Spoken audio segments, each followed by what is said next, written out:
So hello! On this channel we talk about independent spirituality and folk magic for free spirits. My name is Esther, and in today's video we will be talking about demanda or hexes, better put, in Brazilian spirituality, Brazilian folk magic. Like, I'm gonna talk about some ingredients that are used, I'm gonna talk about karma, about a little bit like consequences, and also I'm gonna share a story that I've heard when I was a teenager that at the time really freaked me out, and I suggest you to stick around all the way to the end to get to hear that story because it's gonna be the last part of the video, okay? Wait a minute!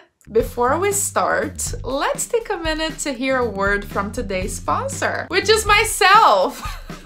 Did you know that I have opened a store? Yeah, that's right. Over there you can find all my ebooks that contain some juicy bits of occult knowledge that I share, and you don't want to miss out on that. And also private readings that combine tarot and Lenormand cards, as you already know them, with some extra spice of Afro-Brazilian knowledge. But the best part is that the products on the store start at only $3. Oh, and by the way, if you didn't know, I'm also on Patreon. And over there I share extra exclusive content like spell tutorials, behind the scenes of my life, exclusive Patreon videos, unfiltered book reviews, weekly readings, and much more for only 1 cup of coffee per month. So if you like what I do on the internet and would like to support my work somehow, check out the links in the description to take a look at everything that I offer. Now, with that being said, let's get back to the video. Now, first of all, what is my personal take when it comes to hexes and like sending that kind of magic over to other people? What do I think about that? How do I feel about that? My personal philosophy when it comes to hexing is do no harm, but take no shit, period. You see? And why is that? I mean, I am a very busy person. I am like in my lane, doing my stuff, minding my business, running a YouTube channel, having a full-time job. I have many things to do, like I have a household to take care of, food to cook, laundry to do, and a social life that I try to keep alive.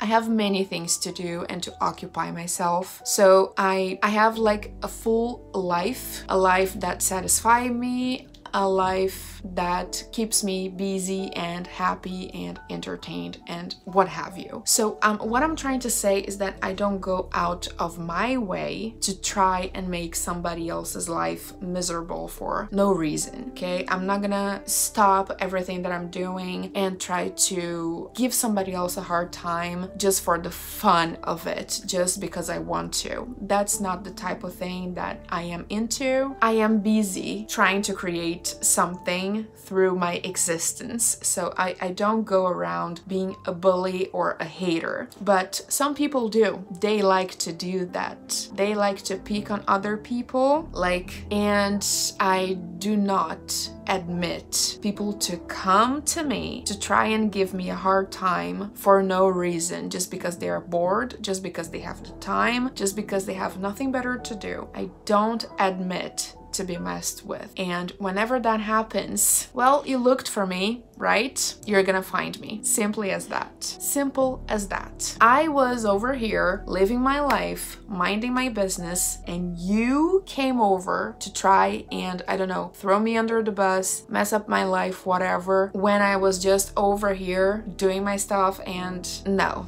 I'm not gonna have that. So whenever somebody is being malicious, treacherous, they're really being mean unnecessarily when I didn't do anything, when people try to, yeah, I don't tolerate it. I don't tolerate it. And if you try to harm me when I was just over here painting watercolors and embroidering and trying to have a YouTube channel, I'm not gonna have it. And you will get a demanda from me, most definitely. I know that some people see it differently. Some people feel that they would prefer to just ignore the person or whatever, but I've been through some shit. I've had the opportunity of seeing the worst face of people, and when somebody is being mean and malicious and evil, I will make sure that they get punished, and that I try to send the message, don't mess up with me again, because if there's a next time, it's gonna escalate and it's gonna be even worse. So this little thing here, this is just a warning, leave me alone. So I start small, and if the person insists, I escalate it little by little. That's how I handle it. People are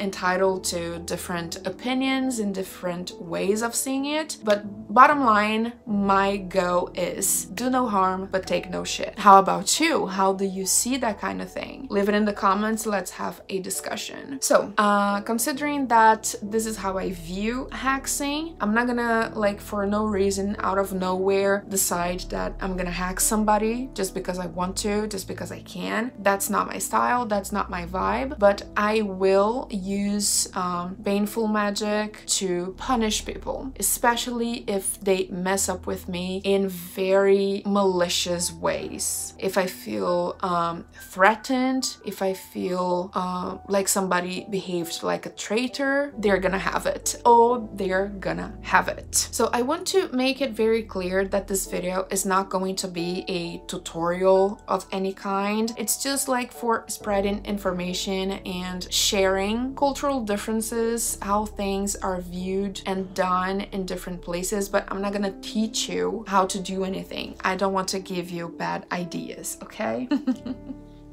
So first of all, should you really hack somebody? How is that viewed in Brazilian culture? Well, I have to admit that in Brazilian culture, it is kind of, how can I, wait, I am looking for a word here. Throwing hexes on people is kind of banalizado. I need a word for that. Banalized. Banalized, if that makes sense. It's a little bit too popular and a little bit too normal, and people don't really need very strong reasons, very strong motives to go and hack somebody. That's really disturbing because literally anything you do could be reason enough for somebody to hack you, and I don't agree with that mentality, to be honest. I use hexes as defense, as punishing whoever does me wrong and sending the message that I'm not to be fucked with. I will not do a hex or whatever for less, for petty things, just because I don't like somebody, or you know, somebody really, I mean, for real, somebody really needs to deserve my time and energy. So they really need to do something very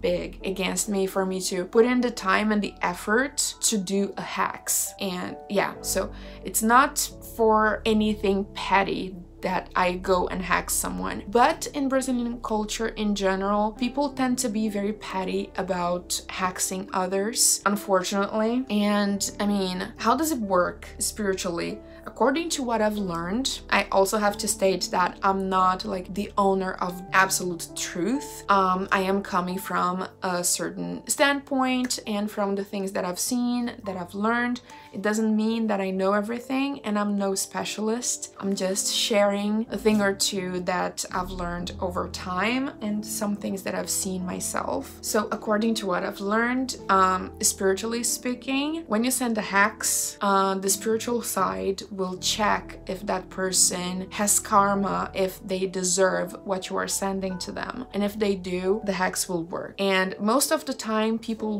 do have karmas to pay for in the human experience. That's why we are here. That's part of the reason why alive in the material realm, to go through trials and turbulations, tribulations, I'm sorry, to evolve and to learn. And yeah, so of course everybody has karma to pay, but using dark magic, baneful magic, it does have consequences. You do pay a price for it. I mean, in the case that you just harm somebody for no reason, just because you want to, just because you can, if that person didn't deserve it, you're really gonna pay a high price, much higher than in the case where somebody gave you reason to hex them. If somebody was like an asshole with you and they deserve a punishment, some negative energy will still stick around with you, but it's not gonna be as bad as if you just decided to hack somebody on a whim. You see what I'm trying to say? So there's that little difference there. Okay, let's talk tag locks for a little bit, shall we? If you don't know what a tag lock is anything that has a very strong connection to your target. So it could be things from their body, like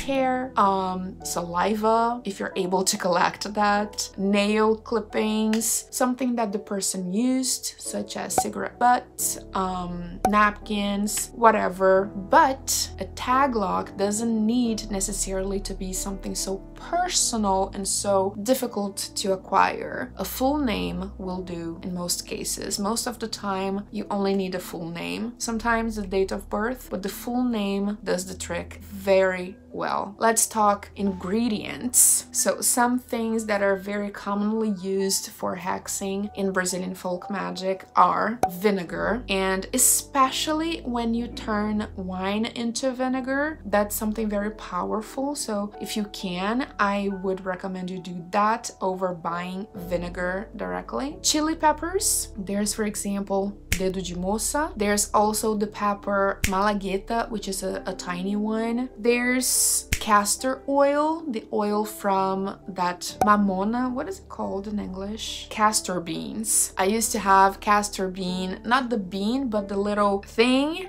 because at home I had that plant back at my mom's house. That is a very common plant in Brazil, mamona, and me and my friends, we would have mamona wars. We would just grab those little spiky balls and throw at each other.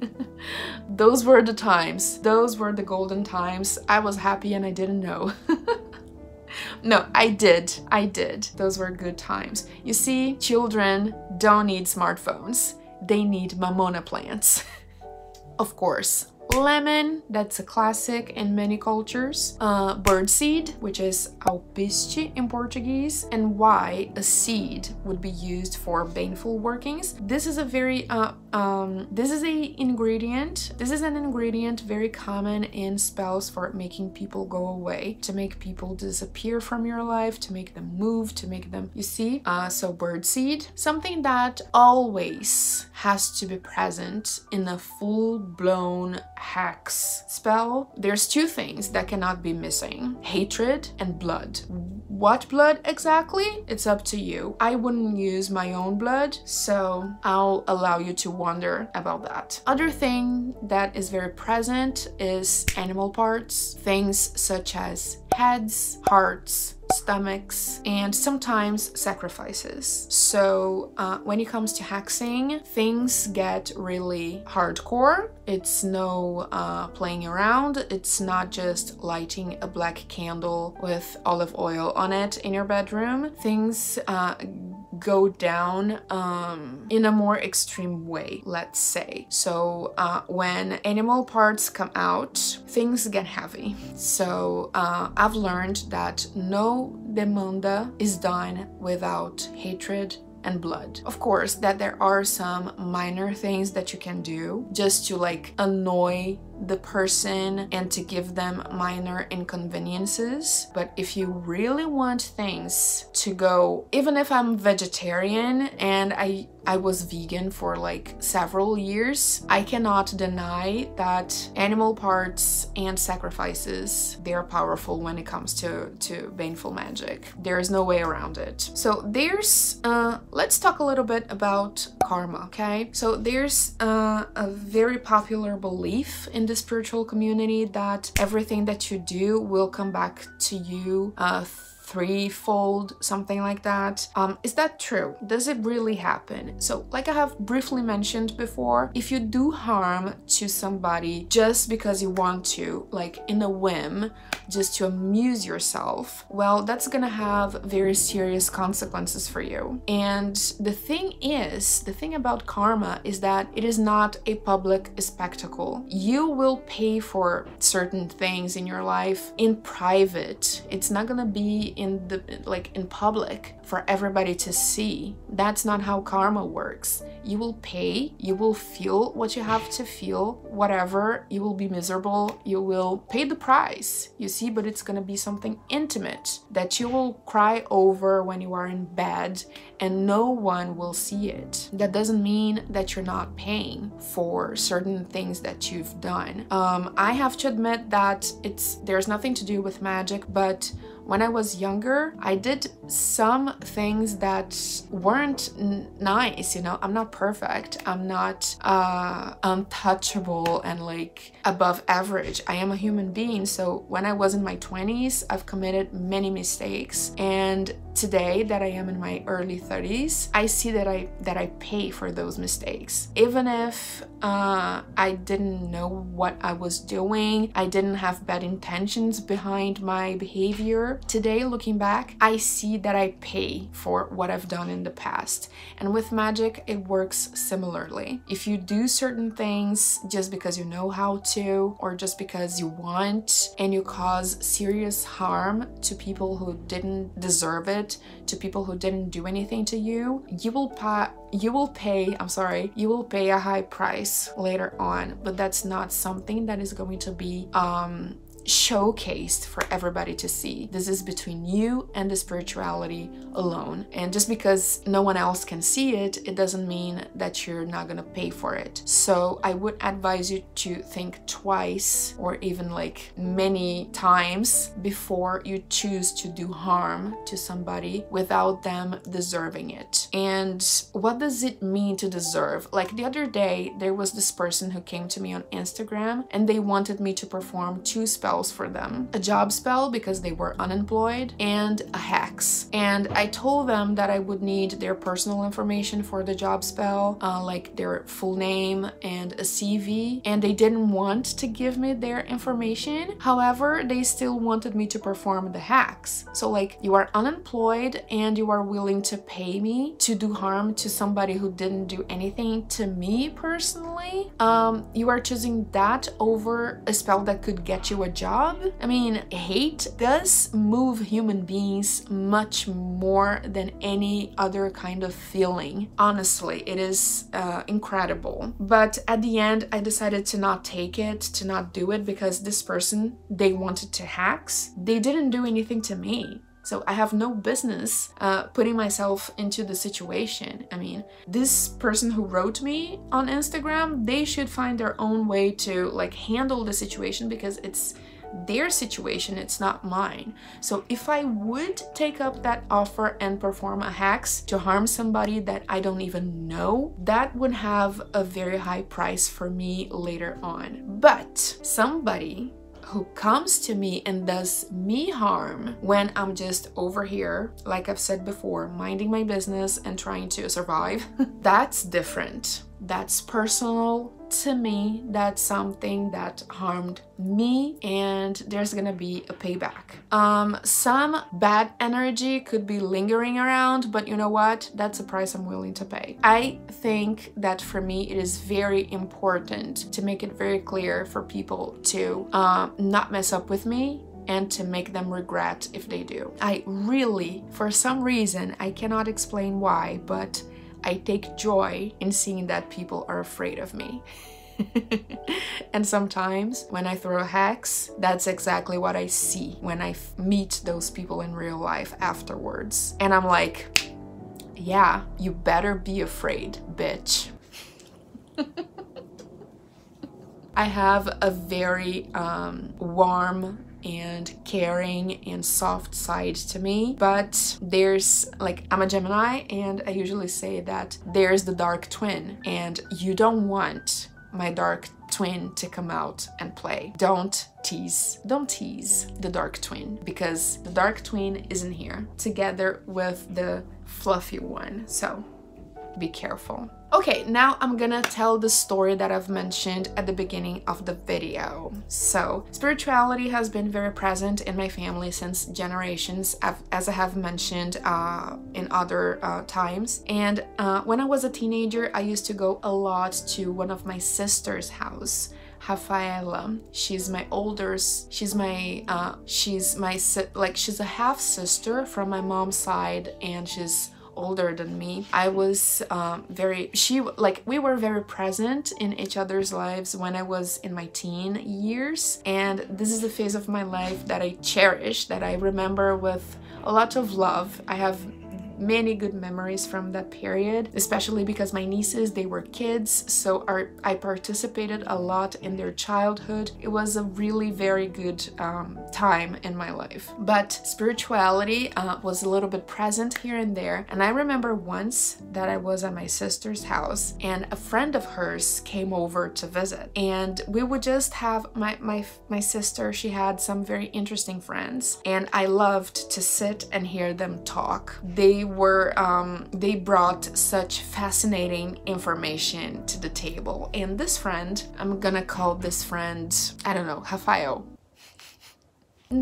Yeah, Rafael. They started telling a story of a group of people that they hexed, and they've mentioned the following. I'm not gonna go very much into details of what and how he did it, because like I've said before, I don't want to give you any ideas, okay? This is not a tutorial, this is just like, let's exchange a little bit. So he said that he went into a cemetery at midnight, which is, by the way, trespassing, because nowadays cemeteries are usually closed at that time. At night, like, no cemeteries are open. So he went into the cemetery at midnight. He had a ritual to perform at that specific hour, midnight, and he had a pig head with him, the head of a pig. He took it with him and he performed the ritual. I'm not gonna get detailed about what he did. The tag logs were simply names of the people he wanted to hex, and I remember him, like, he went down and shared many details about the whole thing. I remember that I was very young, so I was scared by the story, because it was like, what are you talking about? I wasn't spiritual at all at the time, so it was very impressive to me in a scary way. So by the end, he said, you know what, I know I'm gonna pay for this, but I am very satisfied and I don't regret doing it, because the individuals that did not die are in bed, like they live in bed. They cannot walk anymore, they cannot have a regular normal life. So yeah, I'm gonna pay for it, but I am satisfied with the result. So hexes are a real thing, and I would say that the best protection against hexes is not being a jerk, not being an asshole, and treating others with respect. Because if you go around treating people like trash, using them for your own benefit, trying to throw them under the bus for no reason, if you are a jerk, you will give people so many reasons for them to go ahead and hex you. So being a loving person who doesn't give a hard time to anybody is the best protection you can have, and that's how I live my life. I am the fluffy twin most of the time. The other one just comes out when provoked. So if you are a person who is just minding your business, you shouldn't worry too much about getting hexed. But if you do get hexed, I wish you good luck. It is in my future projects to make a video about protection, so wait around for that, because it's coming up in the next weeks, like next months. But this is what I have for today. I hope this video was at least interesting and that it can bring some discussions, healthy discussions in the comment section. I will be looking forward to seeing how you view this whole situation of hexing and karma, and in what circumstances to do it or not do it at all. Make sure to share your thoughts down below, and remember, practice makes perfect. So let's get witching. Bye bye.